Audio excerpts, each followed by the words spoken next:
I have a finite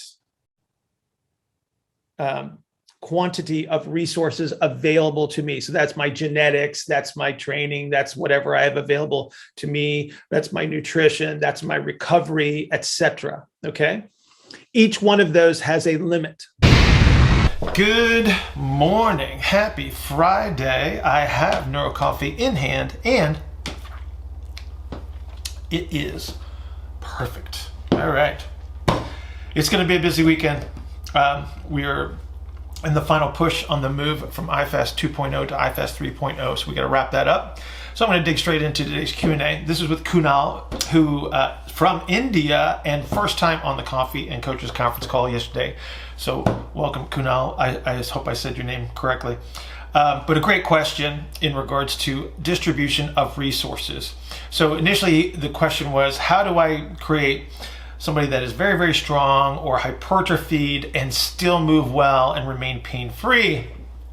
And to some degrees, I think that those are achievable goals depending on how far we want to take things, because we do have a limitation on resources. How we distribute those resources determines a lot of the outcomes. We can distribute them over many capabilities and be incredibly average in many, many things, or we can shift resources in one direction to the extreme, and then this is where we see some of the amazing performances. But in doing so, we are going to sacrifice something else because we do have a finite pool of resources to draw upon. And so we discuss our way through that. We also talk about a little bit of programming structure near the end of this discussion as far as how we would want to structure the workout session to make sure that we're getting some of the movement-based work in with some of the high force activities. So stick around for that.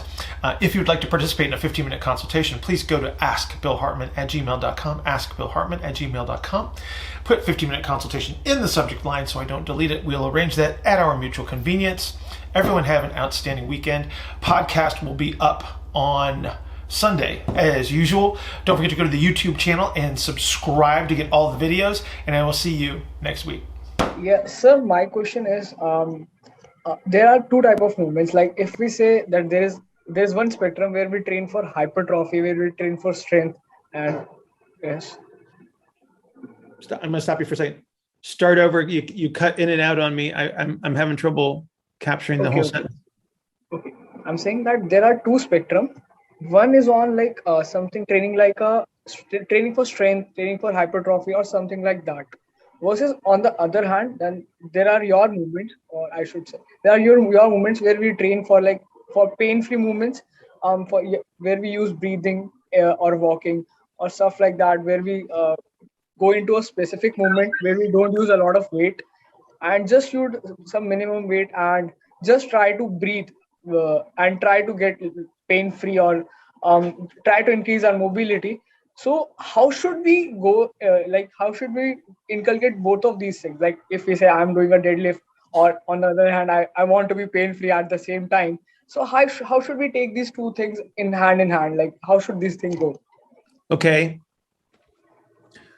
How many marathon runners can do a triple body weight deadlift? Very, very less. I should say no, or maybe very less. I don't know. There might be one. Who knows? Okay. So there is not a single solution to this question. There are trade-offs. Okay. I have a finite quantity of resources available to me. So that's my genetics, that's my training, that's whatever I have available to me, that's my nutrition, that's my recovery, etc. Okay. Each one of those has a limit. And if I bias my behaviors in any one direction, I have to take away from something else, because I do not have unlimited resources. Some people have more than others, and that makes them very angry because they think that they can be anything that they want and they can't. Okay. I will never play professional basketball, ever. I am not well designed for it. Okay. but I did make up for my lack of jumping ability with my lack of moves. So, but anyway, see, that was a joke. Very few people are going to get that, but it was a joke. Thank you, Michelle. Thanks for acknowledging. So that's the game that you're playing. It's like, so for everything that I move you in one direction to any significant degree, I will sacrifice something else. And it may not show up to a great degree at first, but if we use the extremes as the example, right? If we take a 280-pound bodybuilder or a 320-pound power lifter, all right, I have now sacrificed the ability to move freely. I have sacrificed the ability to produce speed, jumping ability, like whatever you want to, whatever's in conflict with that. So there's always a trade-off, right? What you may be able to do, there are people that can be slightly above average in a number of things, right? And it looks from the outside like, wow, they're great at everything. And then when you think about it, they're just, if you compare them to like the best in the world, they're not the best. So if you use you're familiar with decathlon in the Olympics, right? Okay. So there's typically going to be like 4, maybe 5 events out of the 10 that somebody is better at than all of the others, because physiologically they're better, structurally they're better. And so I could have a very pedestrian javelin throw in the decathlon and still win because I'm better on the, like, let's just say I'm a better endurance runner. And so my 1500 meter time is great.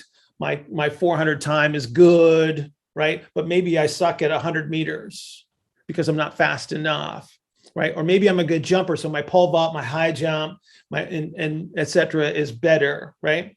So that's kind of how they make the leap. Just FYI, in the last Olympics, my best javelin throw would have come in 12th at the decathlon javelin. That's how average they are, because I was a pretty lousy javelin throw. Right? So again, you can try to distribute things and be average to slightly above average or slightly below average on many things, or you shift those resources to a massive degree in one direction and you give up more of something. You can decide to a degree how much of whatever it is you're willing to give up. So there are people that train heavy, put on a lot of muscle. They're very strong based on gym standards, and they feel great, right? So there are people that can do that. That doesn't make them great at that, but because they're above the average, it looks that way, right? And then everybody seems to think that might be the solution, when the reality is like they just shifted enough resources in one direction. They took advantage of some genetic potential that allows them to represent, certain things in a certain way. But that's just playing out the process, is to find out what you are capable of. And so we talk about monitoring key performance indicators. So what would we use as a measure of health in regards to movement? It's like, well, do you have normal relative motions available to you?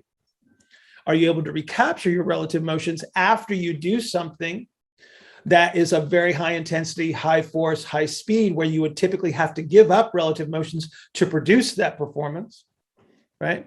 Some people can perform and recapture the relative motions. Some people have to give up their relative motions to reach that level of performance, right?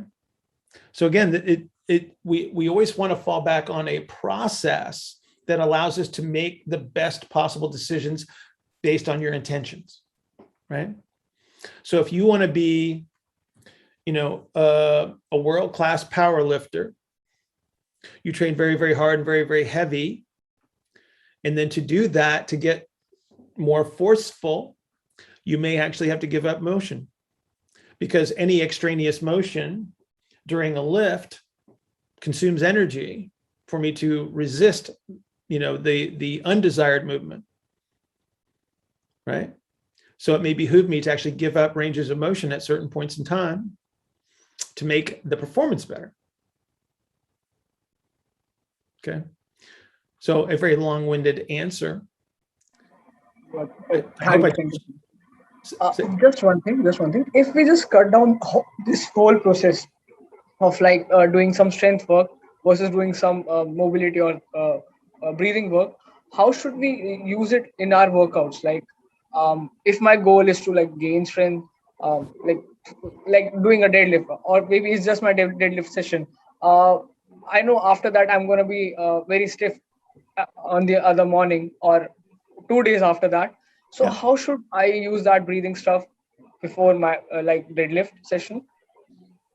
So I could tell you how we do it from a systematic standpoint is that we'll do some of that work beforehand, sort of like the precursor to the warm up. They'll do their higher force activities. I bias like if I'm going to do any high force activities, so anything that's jumping, anything speed related, anything high force comes early in the training session, and then we'll do stuff that might offset or support those activities, and then we encourage people to do a little bit of the movement based stuff before they walk out the door. For a couple of reasons. That number one, it sort of kickstarts your recovery processes, and number two, it kind of calms you down after the higher intensity stuff. So we just kind of bookend it a little bit. Is usually one of the easier ways to do it. For some, they may need to do some regular homework on a daily basis, like just a little bit of daily movement stuff. So when you think about like a rehab perspective, most of the stuff that I do is learning based. It's just changing strategies and such. And then that requires a regular interval of exposure. So like if somebody exercises 3 times a week at the gym, they may still have to do something on a daily basis to help them to maintain some measure of the relative motions that we're trying to recapture.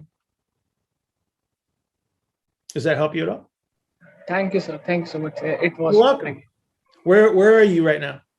I'm at Delhi, India. Oh, okay. Excellent.